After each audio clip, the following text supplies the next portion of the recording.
शहर के बाजार में तकलो से नहीं मिलतो हजार में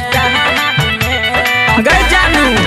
जब दिल्ली शहर के बाजार में तकलो से नहीं मिलतो हजार में गई बिहार में अहिना नहीं कांड होई छे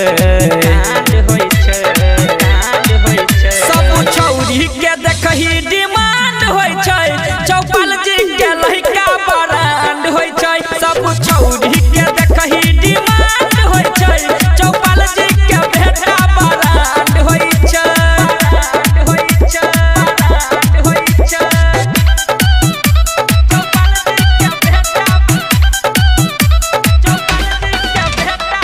म्यूजिक डायरेक्टर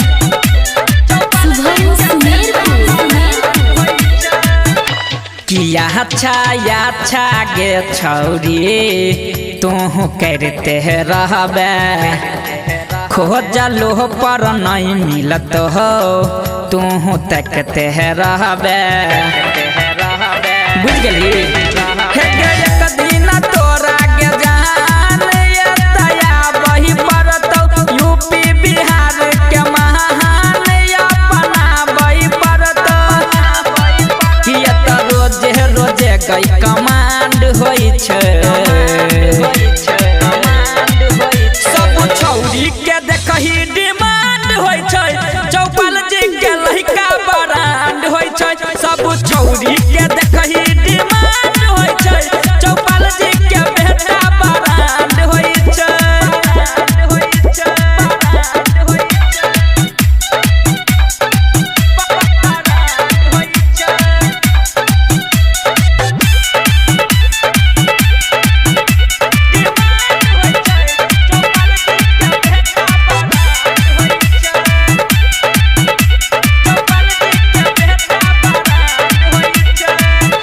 कि सहगरो से घूमी जान तो बिहार में अबे जई सन महरद तू कतो नहीं पैबे